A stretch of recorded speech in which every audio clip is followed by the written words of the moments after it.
É um prazer mais uma vez estar aqui presente na casa.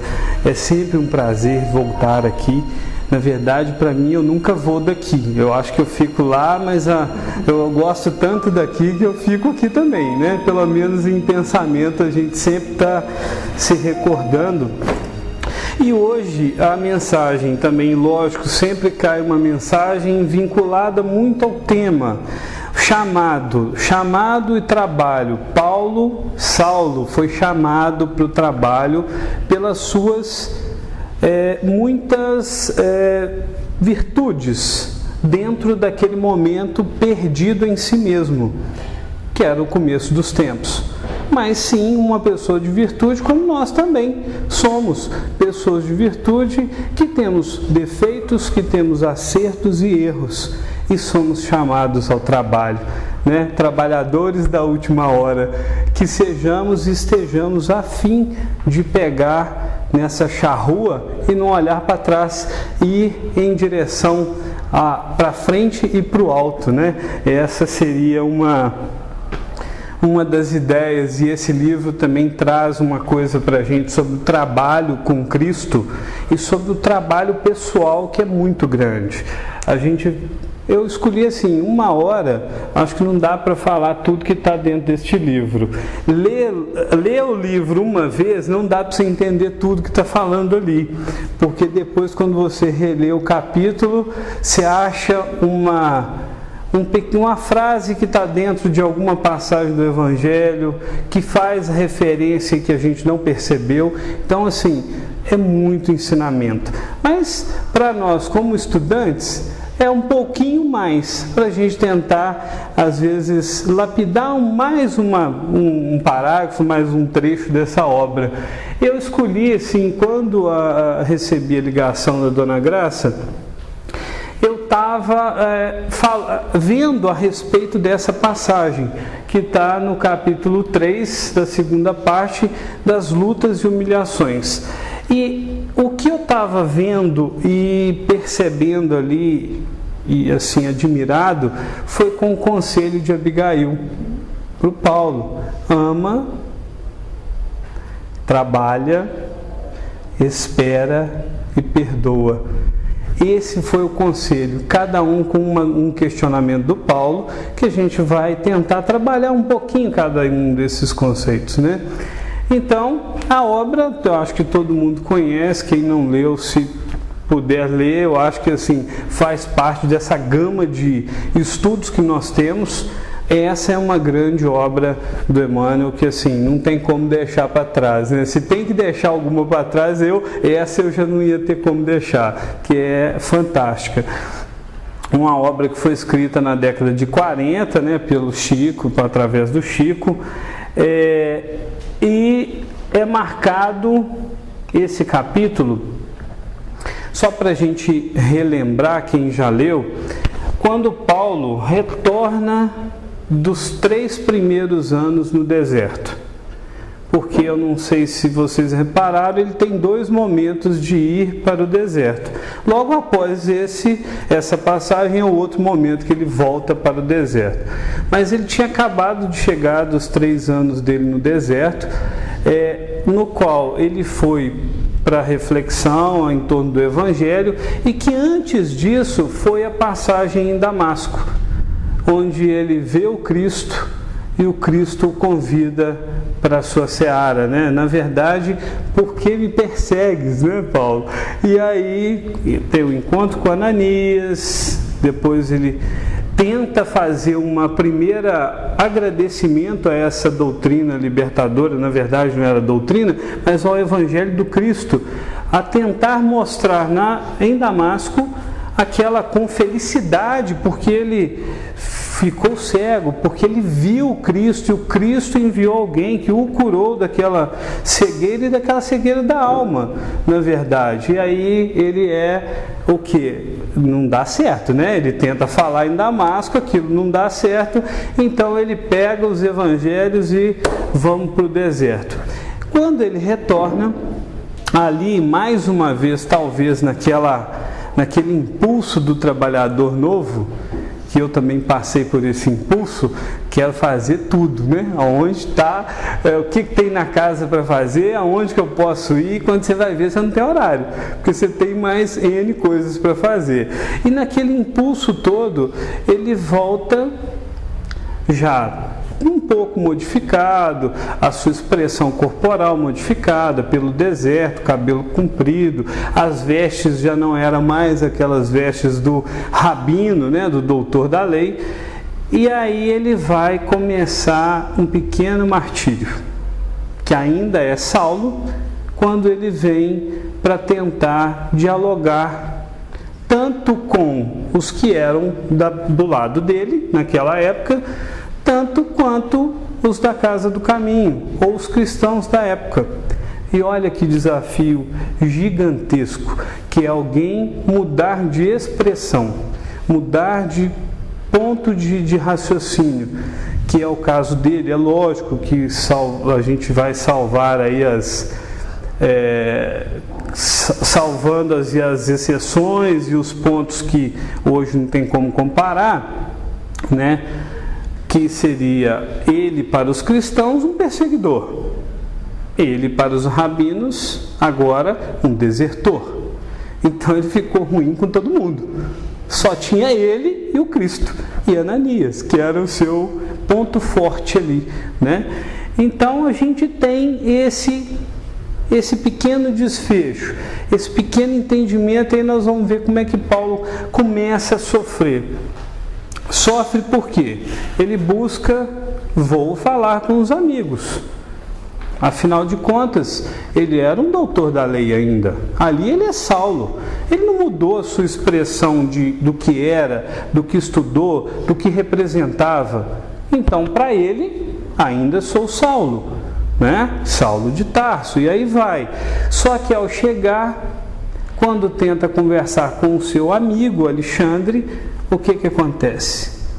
A princípio ele não o conhece. Quando o reconhece, acredita que ele então retornou de uma doença, que ele estava curado, então enfim voltou para as suas atividades. E ali durante aqueles 3 anos aconteceram muitas coisas, mas muitas coisas relacionadas a ele diretamente, que foi a expedição do mandato de prisão pelo Sinédrio, por conta da fala dele em Damasco. Então ele já era um desertor e já era um foragido, vamos dizer assim, né? A família, então a princípio com Alexandre não teve como, e ele numa sabedoria que ele já o possuía, apesar da impaciência, que aí eu acredito que seja esse ponto, um pouco de impaciência para resolver e para demonstrar para todo mundo que o Messias era o Cristo, era o Nazareno, era o carpinteiro. E aí Alexandre já, quando vê que não era, acha que é doente, começa a explicar para ele que várias vezes o defendeu no Sinédrio por conta disso, né?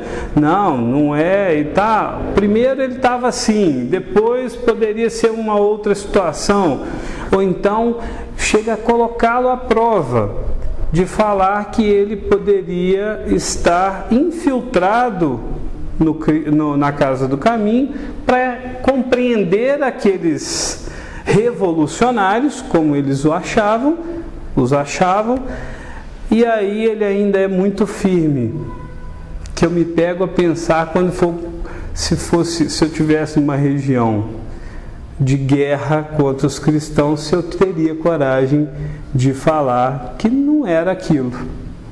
E ele, diante de um amigo, com os olhos cheios de lágrima, por decepcionar aquele amigo, mas por não poder revogar ao Cristo. E ele ter a coragem de afirmar que ele não estava doente, nunca esteve, e que sim, Cristo era o Messias. E isso foi imagina o choque de realidade, ou o choque para aquele que estava defendendo e achava, enfim. Eu não consigo ter ainda ideia do que a gente estar à frente, porque lá eles estavam à frente de toda uma organização religiosa, e ter que se deparar com alguém que era deles dizendo o contrário. Mas Saulo teria sim embasamento para fazer isso, porque ele viveu para ter a certeza. Os outros não. Os outros teriam que ter olhos de ver, ouvidos de ouvir. Saulo teve a oportunidade, às vezes, de um chamado mais de perto, né? E aí busca o pai, busca saber da família.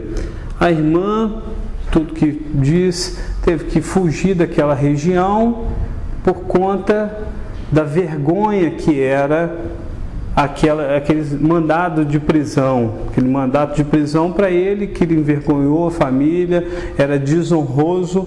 A mãe desencarna, tudo culminou do mesmo momento. Se era esse o motivo, não via Emmanuel se fazer referência a respeito.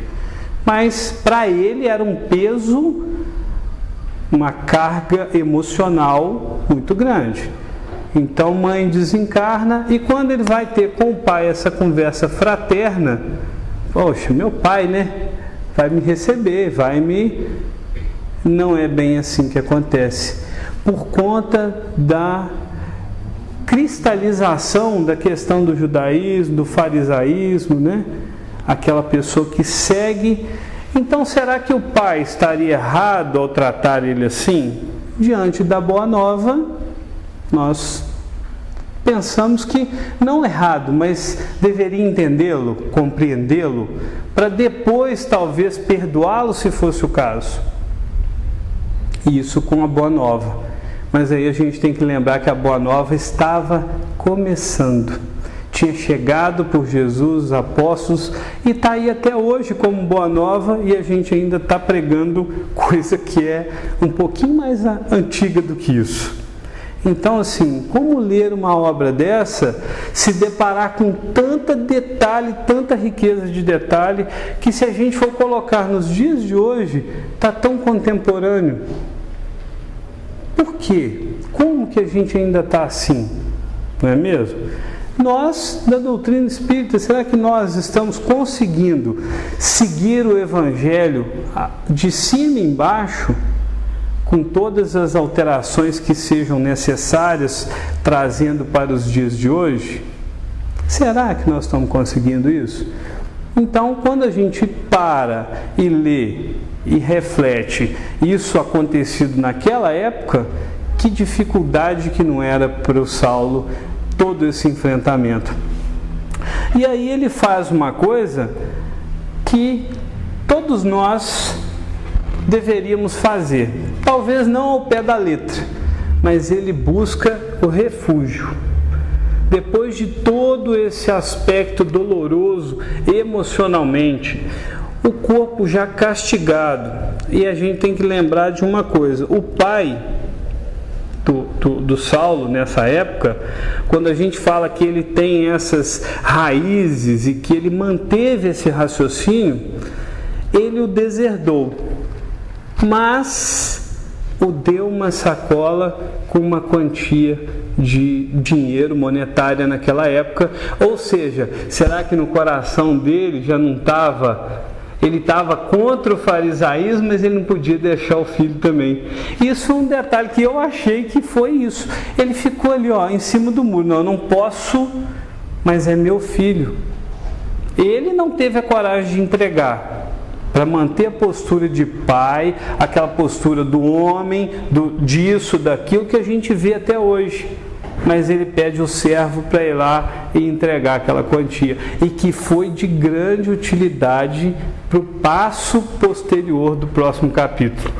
Então, assim, a gente vê que até naquele momento, mesmo enraizado, a questão família, amor, foi dando não quebrou a barreira, não passou atropelando tudo, que talvez seja o nosso pensamento: pelo meu filho, por quem for, eu faço o que tiver que fazer.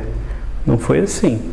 Mas, como um rio calmo, foi contornando aí as pedregulhos enfim, teve um ponto muito positivo, né? E nesse refúgio, quando ele se afasta da cidade, ele vai buscar um refúgio. Anda até cansar, meio que sem rumo, tem uma caverna. Aí eu achei aquela imagem ali só para representar. Será que em momentos outros nós não estamos precisando de um refúgio? Mas não tem como é que eu vou deixar o emprego, a família e tudo? Vou ficar lá no mato ou em qualquer lugar escondido ou não? Mas eu preciso me entender e achar que eu preciso encontrar um momento dentro da minha semana, dentro do meu dia, para que eu sempre vou para lá, para pensar um pouco, para refletir. Sair um pouco da tormenta, sair do oba-oba e começar a refletir um pouco mais. E aí, com isso, o que ele consegue? Quando a gente para meditar, aquela imagem ali não é espírita, mas é uma imagem que nos mostra muito a respeito da nossa conexão com o universo. Você consegue transcender, você sai de si, sai da tormenta e começa a refletir o seu momento, as suas coisas, o momento que está vivendo. Então isso aqui era necessário. E aí está lá, confiou ao mestre as preocupações acerbas. Quando nós estamos parando e confiando realmente na divindade, nos amigos espirituais, está acontecendo um turbilhão. Quando eu realmente paro e falo assim, não, Senhor, eu vou entregar em suas mãos e me guia que eu possa resolver. E aí eu saio daquele vucu-vucu e começo a me concentrar sabendo que eu estou amparado. A gente acaba não confiando. Muitos momentos da nossa vida nos desesperamos, muitos momentos do dia nos desesperamos, no qual poderíamos apenas centralizar o pensamento, entender que estamos envolvidos por toda a espiritualidade. E o que vier a acontecer está traçado, a não ser que eu cometa algo de minha vontade. Mas o que tem que acontecer, vai acontecer. E a gente tem que ter calma e paciência e procurar entender isso. Mas é difícil para nós. Esse momento é difícil. Mas aí ele vai, pediu um remédio da sua misericórdia e procurou manter em repouso. O que acontece com a gente também? Na maioria das vezes, nós pedimos, mas queremos a resposta agora. O manter em repouso ali pode ser por alguns minutos, algumas horas, pode ser por anos. Eu tenho alguém na família com um determinado problema, com um problema de ordem de vício. Adianta eu pedir a Jesus que hoje ele pare de fumar, pare de usar droga ou o que for? Adianta eu pedir? Adianta, eu vou pedir. Vai acontecer no tempo que eu quero? Ou num tempo que dependerá de outros fatores?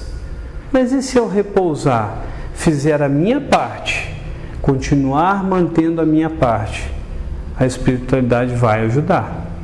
Só que eu quero pedir hoje, para que amanhã, na hora que eu acordar, o mundo está a mil maravilhas. Tudo mudou. Então, meu ente querido não vai mais sair para beber. Não é assim que vai funcionar. Aí a gente até esquece que existem outras forças e outra que ele também tem o direito, que é chamado livre-arbítrio. Então a gente vai atropelando muita coisa nessa vontade das coisas se resolverem. Após prece ardente, cessou de chorar, figurando-se-lhe que uma força superior invisível lhe balsamizava as chagas da alma opressa. Ele estava sim em prantos, pensando em toda essa batalha que ele vivia emocional, família, amigos e a própria casa do caminho, os próprios cristãos. Mas por quê? Porque ele era um perseguidor até então. Simão Pedro fala para ele: não vai ser só com palavras que você vai mudar tudo. Ele tinha o dom da oratória, tinha um magnetismo, uma potência para falar e para convencer, mas tinha nas mãos, ou as mãos, sujas, muito sangue, torturas. Ele o cometeu? Não, mas ele foi o chefe disso tudo. Então não seria só agora com palavras que tudo ia mudar. Precisava de algo mais, não é mesmo? E no livro tem até uma questão que o Emmanuel coloca: estaria dormindo? Ele estava dormindo ou com essa prece ardente, com essa concentração, ele entrou em desdobramento? Que Allan Kardec vem colocar para nós depois a respeito do desdobramento. Onde aí, o que lhe aparece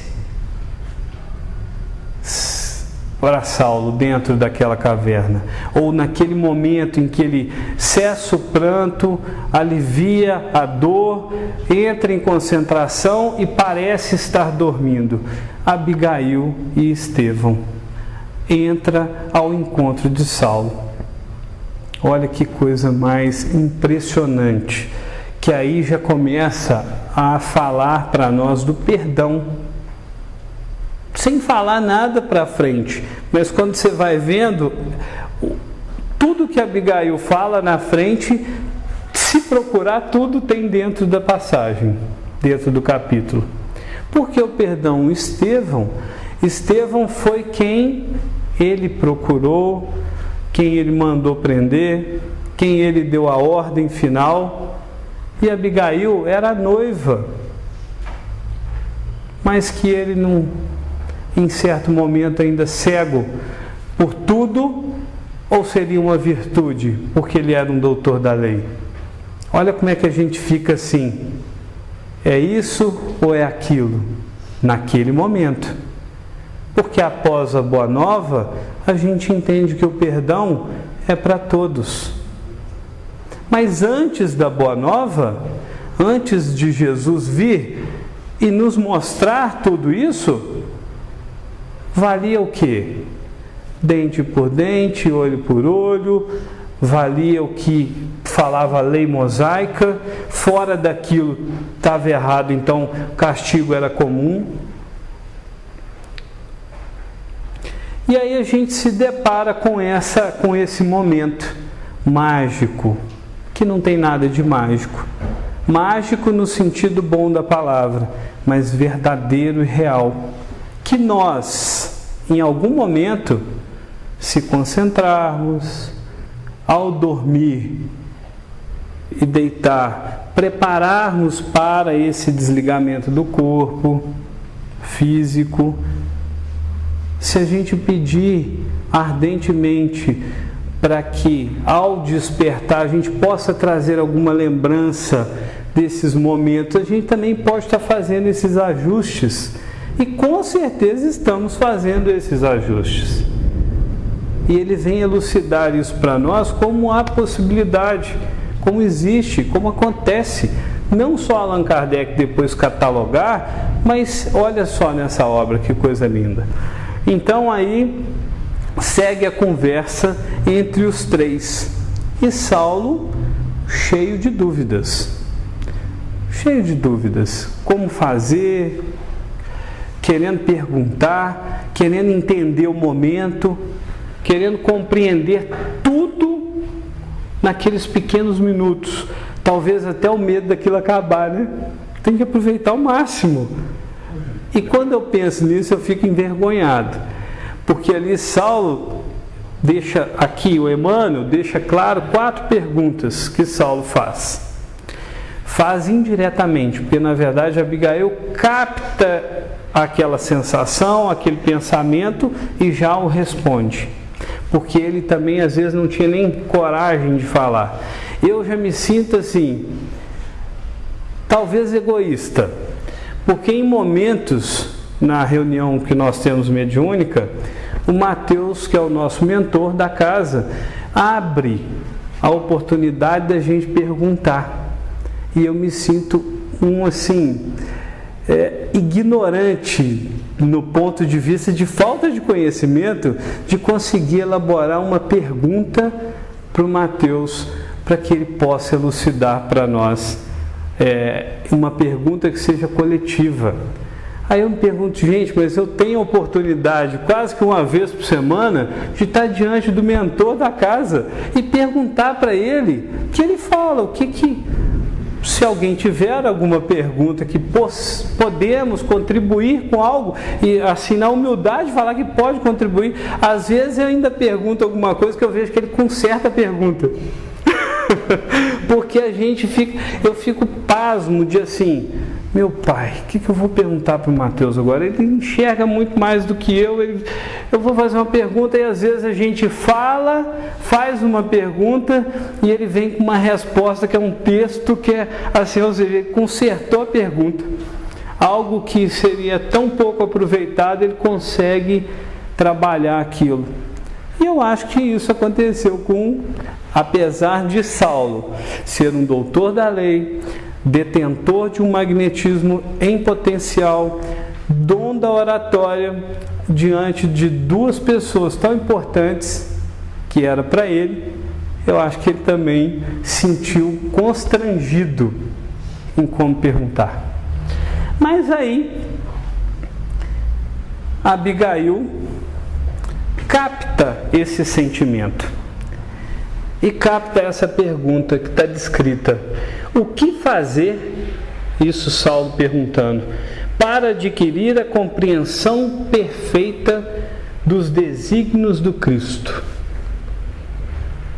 O que fazer para adquirir a compreensão perfeita de onde que o Cristo, o que ele quer, como que é, o que tem que fazer? O que fazer? Aí eu parei também na resposta, porque a resposta foi fácil, rápida, não tem isso ou aquilo, simples. Ela simplesmente fala com ele, ama. Simplesmente fala, ama. E o que está atrás dessa palavra? Amor. Meu Pai do céu. A resposta dessa é um texto. São 3 letras, mas é um texto. Porque se a gente for pegar, Jesus nos recomenda, no capítulo 27, Sedes perfeito, do Evangelho segundo o Espiritismo, amai os vossos inimigos. Se eu quero entender o que o Cristo está querendo, aonde vai chegar, ama, assim como Ele amou todos. Assim como Ele ama a todos. É um dos caracteres da perfeição moral elencados no Evangelho. Amai os vossos inimigos. Mateus 5,44. E aí quando a gente pega, olha como é que Paulo cresceu com isso. Ele vai e na primeira 1 Coríntios 13, ele escreve: ainda que eu falasse a língua dos homens e dos anjos e não tivesse amor, seria como metal. Eu acho que ele conseguiu compreender a mensagem naquela época, porque depois, lá na frente, quando ele começa as suas viagens e as suas epístolas, ele já manda essa do amor. E quando a gente vê toda a trajetória para frente, a gente começa a compreender, sim, que diante de tanta coisa, ele conseguia ter amor. A virtude dele de ser imponente ou de falar era a mesma, mas com amor. não era somente enérgico. E aí, quando a gente pega mais uma... aí assim, dessa carta de Paulo, quem gosta de música, Legião Urbana, vai dar umas mudadinhas lá, né, no assunto, mas mantém a essência do amor, né, que vem uma música aí do Renato Russo.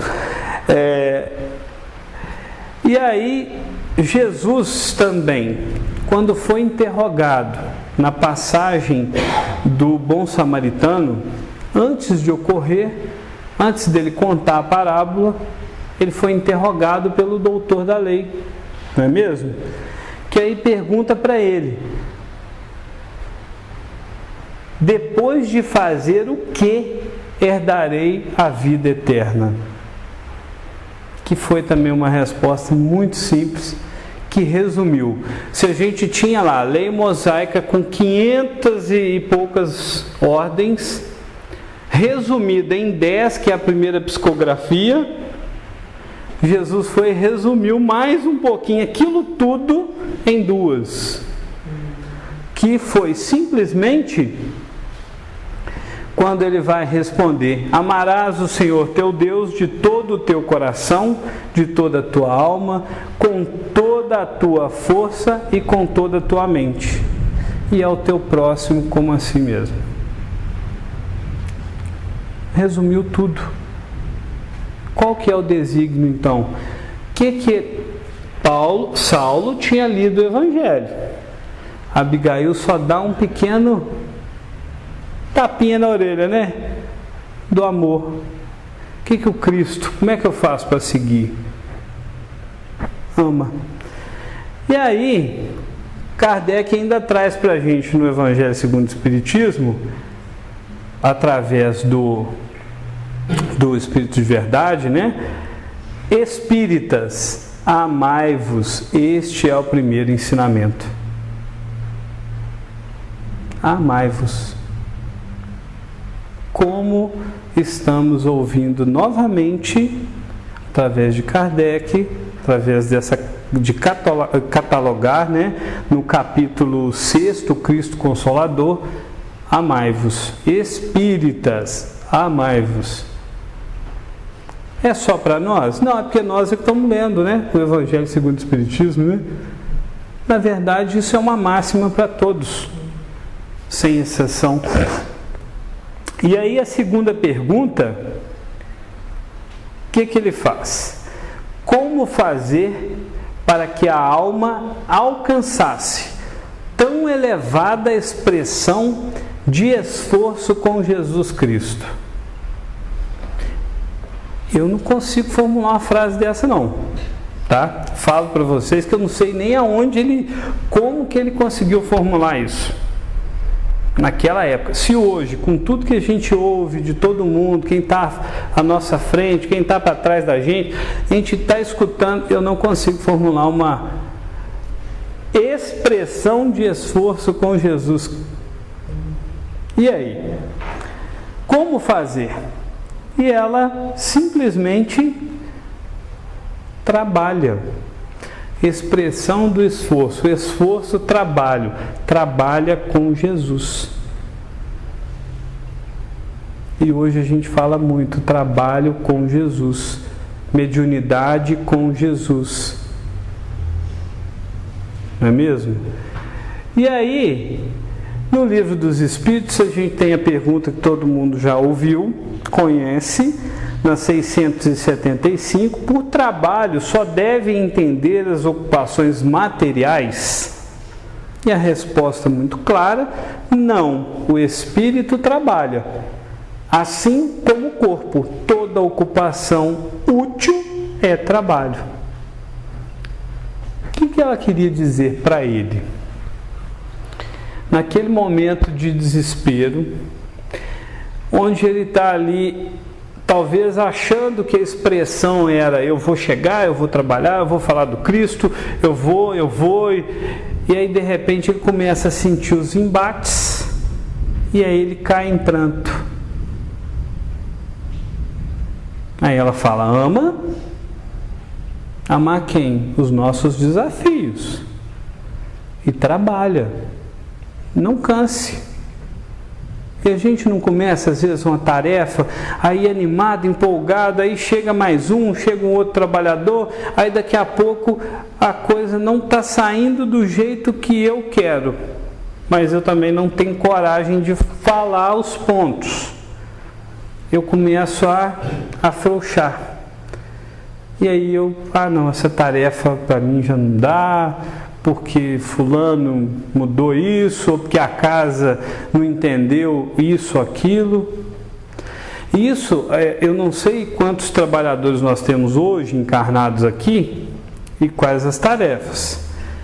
Na FEAC é grande, tem muito trabalhador, então é um pouquinho maior, tem várias tarefas e a gente vê isso acontecendo. A gente fala sobre isso, parece que não é verdade, mas é verdade. Você vê que isso acontece. É trabalhador que desiste da tarefa, é trabalhador que desiste da casa, vai buscar outra casa, achando que a outra casa vai adaptar o jeito dele. Talvez é um pouquinho para parar para pensar e falar assim, será que eu não tenho que me adaptar a algo então aqui? Então assim, a gente vê, às vezes a gente ouve coisa que não dá, às vezes a gente não concorda. Eu sou trabalhador da casa, de algumas tarefas, às vezes tem uma determinação, eu acho que assim, não precisaria ser daquela forma, não podia, mas quem está na frente é que tem que liderar. Cabe a mim entender o processo e eu preciso trabalhar ou não preciso. Porque não é a casa que precisa de mim, a casa vai continuar lá em pé, se eu saio vai chegar mais outro trabalhador, é eu que preciso da tarefa. É igual o trabalhador do emprego normal, que o emprego está sempre errado. O trabalhador é que está certo. Nunca ele está errado. A exigência é, eu quero que o meu emprego se adapte a mim. Porque eu tenho filho, eu tenho horário para isso, para aquilo, então é o emprego que tem que se adaptar a mim. E aí a gente deixa de ser trabalhador, né? E uma passagem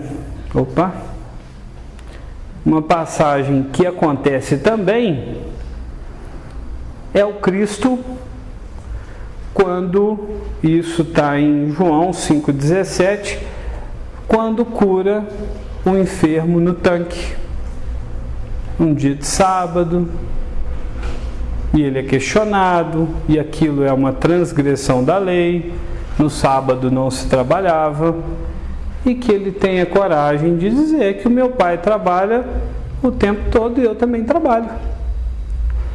E isso traz para nós o quê? Hoje é sábado, hoje é quarta, são 9 horas, são 8 horas, eu estou trabalhando. Eu estou acordado, eu estou trabalhando. Eu estou dormindo, estou trabalhando, porque o corpo está dormindo, mas eu estou por aí. Então que eu esteja por aí pronto e liberto para o trabalho. Porque se você não tiver para o trabalho, você está fazendo coisa errada. Não é a ausência do mal que significa que você está fazendo o bem. Se você não está fazendo o bem, você tem grande chance de estar fazendo o mal, ou algo incoerente, não é mesmo? E a terceira pergunta: que providências adotar contra o desânimo destruidor? Diz muito para ele mesmo, né? Parece que aí ele sente que assim, peraí, como eu me desanimei agora, eu acho que tem muita gente desanimando. Eu acho que a população em si vai estar... Acho que ele se põe no lugar de pessoas que estão tentando, mas que está vendo e está sendo perseguido, e outros estão esmorecendo. E aí? Aí vem um conselho bem interessante. Espera. Todo o nosso trabalho é para o Cristo. Nós estamos querendo colher resultado. Nós estamos esquecendo de trabalhar. Nós estamos querendo resultados. O resultado do nosso trabalho é para o Cristo. Não é para nós. A nossa preocupação não tem que ser essa. O semeador, quando a gente pega a parábola do semeador, ele saiu a semear, está indicando que ele está trabalhando, não é? Mas depois que semeia, o que você tem que fazer? Depois que você trabalhou, semeou, você tem que esperar. Muitos não vão dar frutos agora. Outras sementes vão brotar, mas também vão minguar, como diz, né? E vai ter sim frutos. E aquele que der frutos pode ser 100, 60, 30. Mas a gente tem que aguardar, tem que esperar. Mas o esperar não é esperar sentado, é continuar trabalhando. O semear, ele não para nunca. Então o trabalho não para nunca. E o esperar é junto, porque eu vou semeando e vou esperando. Imagina, e aí vamos trabalhar e vamos semear. Eu vou andar um pouquinho mais rápido, porque eu estou vendo que o tempo não me espera. Isso aí é impressionante. A quarta pergunta: como conciliar as grandiosas lições do Evangelho com a indiferença dos homens? Como conciliar as grandiosas lições do Evangelho com a indiferença dos homens? Eu me sinto indiferente ainda. Lendo o Evangelho, eu sou indiferente, porque a minha atitude ali fora, às vezes, ainda escapa. Então, eu estou sendo indiferente. Não é mesmo? Eu fiquei impressionado comigo numa viagem que eu fiz agora, há pouco tempo, e a gente numa cidade turística, e eu chegando com o carro perto do banco. Eu ia sacar um dinheiro, minha esposa comigo, só que eu estava dirigindo. E aí eu reparei que tinha um carro parado atrás dos carros onde tinha um lugar para parar, normal. E ele saiu, eu falei, bom, se ele parou, só vou descer, sacar o dinheiro e voltar. Então, assim, como é turística, está todo mundo acostumado com turista, esse vucu-vucu não vai atrapalhar. Olha a minha insanidade, né? Porque eu já sabia que não dava certo. Isso é insanidade, isso aí não tem lógica. Na hora que eu voltei para o carro, eu voltei morrendo de vergonha. Aí o que eu fiz? Falei assim, Samara, eu vou então rapidinho, porque ela não podia ir, porque tinha que ter digital, né? Agora a coisa complica. Aí eu tenho que ir. Não, então você fica aí no carro, eu vou rapidinho, já volto. Foi eu sair do carro, na hora que eu pisei na calçada, estou ouvindo buzinar. Falei, ai meu Deus do céu. Aí a Samara saiu do carro, foi para entrar no volante, e o cara tá lá buzinando, e o meu primeiro impulso, na hora que eu olhei para ele, foi de responder. Aí que eu me toquei, eu falei assim, ai gente, estou fazendo tudo errado, e eu vou responder para ele ainda? Entrei no banco, com vergonha ou não, fui. E a Samara foi pro volante, que eu vi que ela ia tirar o carro. Ela tirou o carro e ela falou que assim, na hora que eu cheguei, que ele xingou, esbravejou e não sei o que. Eu falei com ela, pois é, eu merecia ter ouvido tudo isso e eu não ouvi, né? Foi você que ouviu para mim. Só que assim, nós estamos errados. Eu estou errado porque eu estava no volante. Você é qual participante disso? Porque você também dirige, podia ter falado, não para aqui, não vai dar, né? Só que assim, olha como é que a gente se deixa envolver por segundos. Eu falei com ela, imagina, e a minha vontade de discutir, ou então se eu vir, ou se ele está mais bravo ainda, saca de uma arma, mata todo mundo. Tá, não sei por que ia acontecer, mas é o que acontece hoje. Quem disse que ele não ia fazer isso? Ou então, por que ele não estava xingando, vamos dizer assim, vamos pensar melhor, que ele não fizesse nada disso, mas porque tem alguém no carro passando mal e ele está com pressa, ele está desesperado, e eu sou o empecilho dele. Pior, se eu tivesse certo, tudo bem, eu ainda estou certo. Não, eu estava errado. Então, uma ação errada faz com que um monte de outras coisas vão acontecer por tabela. E a minha vergonha depois? Dos meus filhos atrás no carro, da Samara que teve que escutar o que não precisava, e de mim mesmo, por falar assim, caramba, mais uma vez eu cometi algo que está totalmente errado, que não tinha que ser. Quando a gente faz algo certo, tudo dá certo. Agora, se você faz errado, você já está contribuindo, não é mesmo? Mas aí vem o grande detalhe. Perdoa.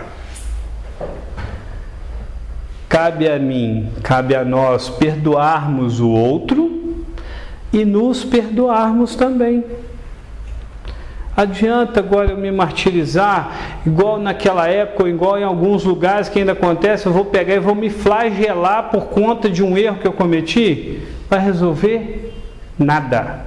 Só vou sentir dor naquele momento, mas não vou resolver a questão moral. Eu tenho que me perdoar, eu tenho que entender. E é isso que fala Abigail para Saulo, para que ele perdoasse.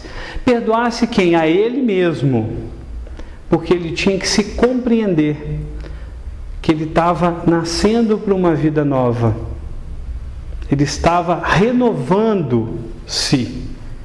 Perdoar aos amigos, à família, porque esperava dele algo, mas que agora ele despertou, e um dia eles vão compreender. Espera, não é mesmo? Perdoar talvez aqueles cristãos que ali da época que ainda não sentiam segurança. Por que não? Por que não foram perseguidos, apanharam e etc. Perdoar as próprias atitudes quando eram puramente físicas, só faladas, e não trazia nenhum benefício a ninguém, que foi isso que ele chegou à conclusão. Era hipócrita, né? O farisaísmo era hipócrita daquela época. Só falar, mas e ações? Ações não tinha. Então, qual é o maior exemplo de perdão que a gente tem hoje? O maior exemplo para mim é esse. É o próprio Cristo. Que nós lá, quando estávamos participando, se algum de nós estávamos lá, e ele ainda vira para o Pai e pede: perdoa-lhes, eles não sabem o que fazem. Esse é o exemplo de perdão que não tem.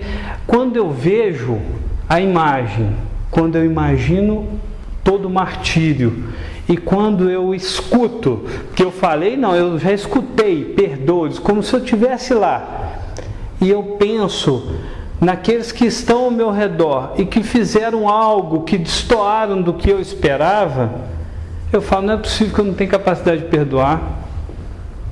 Não é possível que algo aqui vai me fazer. Mas sim, me coloco na posição. Eu não tive um filho assassinado por ninguém. Já desencarnaram 2 filhos meus, mas não foi um assassínio. Questões naturais. Eu não tive um filho assassinado. Eu não fiquei de frente pro algoz desta época. Mas eu sei que ele pediu perdão por nós ao Pai. Que nossa vida aqui, nossa pequena existência dentro de uma vida, temos muito a refletir, temos muito que perdoar. Momentos outros nós é que cometemos. Joana de Ângeles vem brilhando com uma mensagem que está no Vida Feliz, a mensagem número 52, quando ela diz que aquele perdão, que vou falar com as minhas palavras, tá? Pedir licença, porque quando a gente perdoa, aquele ali é como se fosse uma garantia do nosso perdão. Por quê? Porque nós somos seres ainda que cometemos erros. Ela vem falar para mim, eu escuto, de reencarnação. Hoje eu estou perdoando alguém, mas hoje eu estou precisando talvez de uma próxima ou de uma anterior, que alguém me perdoe também.